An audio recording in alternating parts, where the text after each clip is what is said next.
তো এইটাই আর কি, মানুষের মৃত্যুর উপর কারো নিয়ন্ত্রণ আছে? নিয়ন্ত্রণ নাই। নির্বাচন পিছানোর যে বিষয়টা আছে, যেটা অন্যরা বট বাহিনী যেটা বলতেছে, সেটা আসলে না না, বিএনপির পক্ষ থেকে নির্বাচন পিছন্ন, বিএনপি কখনো নির্বাচনকে ভয় পায় না ভাই, এগুলো বলে লাভ বিএনপি নাই। না, অন্য দল যারা অন্য যারা বলছে ওরা অজুহাত খোঁজে, ওদের সময় দরকার, স্পেস দরকার, ঠিক আছে। তাদের বিষয়ে তারা সকাল থেকে তো ছড়াচ্ছে যে বেগম জিয়া আগে মারা গেছেন, কিন্তু আমরা দেখে আসছি বেগম জিয়াকে বেঁচে আছেন, হাত নড়াচ্ছেন, মৃদু সুরে কথা বলতেছেন, আস্তে আস্তে ইঙ্গিত দিচ্ছেন, এগুলো দেখিনি আমরা। আমরা কেন, আরও সব রাজনৈতিক দলের মানে সর্বোচ্চ নেতা যারা, তারা গিয়ে দেখা করে এসেছে। জামাতে আমি নিজেও বলছি যে উনি দেখেছেন, জীবিত আছেন। এগুলো নিয়ে যারা পচা কথা বলছে, তারা একটা সব সময় একটা তৎপরতা খোঁজে। যাক, দেশের মানুষ দেখলো তাদেরকে, তারা কতটা নিরাপদ এই দেশের জন্য, যে মৃত্যুর সময়ে এসেও তারা একটা চান্স নেওয়ার চেষ্টা করে।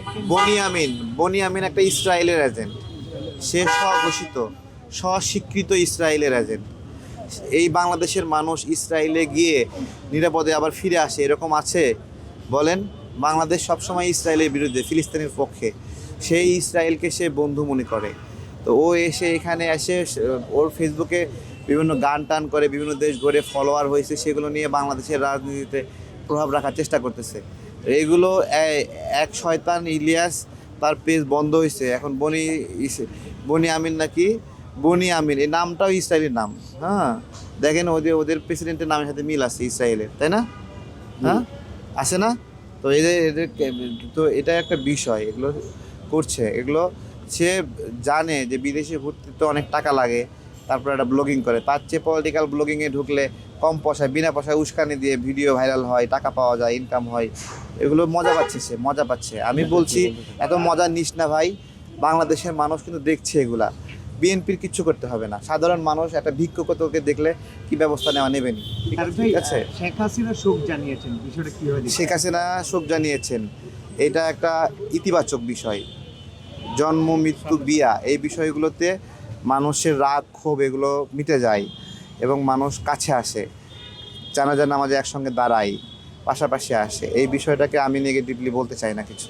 প্রতিশোধ নেওয়া যাবে না, আমিও ওইটাই ধারণ করি। আমরা শুরু থেকেই বলছি ভাই, যে কারোর উপর প্রতিশোধ নেওয়া যাবে না, মিথ্যা মামলা দেওয়া যাবে না। অসংখ্য মিথ্যা মামলা দিয়ে অসংখ্য আওয়ামী লীগের নেতাকর্মীদেরকে জর্জরিত করা হয়েছে। এইটা গণ অভ্যুত্থানের পরে আমরা আশা করিনি, এটা ওনারাও চাননি। আমি কথা বলেছি, ওনারা বিভিন্ন জায়গা থেকে সহজ করে দিয়েছেন, এটা আওয়ামী লীগ ভালো করে জানে। এবং এই আওয়ামী লীগ গণ অভ্যুত্থানের পরে বলছে না 5 লক্ষ মানুষ মারা যাবে, 5টা মানুষ মরেনি, এটা কিসের জন্য মরেনি, এটা ওনার চিন্তা, ওই চিন্তা আমরাও লালন করি। বেগম জিয়া বলছে না প্রতিশোধ নেওয়া যাবে না, আমরা এটা ধারণ করি। আমরা জোট ছাড়াই বিএনপির সঙ্গে আছি, ঠিক আছে? আমরা একটু ছোট দল তো, ওই জন্য হয়তো বা আসন টাসন বিভিন্ন বিষয়, রাজনীতি তো শুধু ফেব্রুয়ারি পর্যন্ত করবো না ভাই, এরপরে রাজনীতি করবো না তো তাহলে কি আমরা কি গায়েব হয়ে যাব নাকি?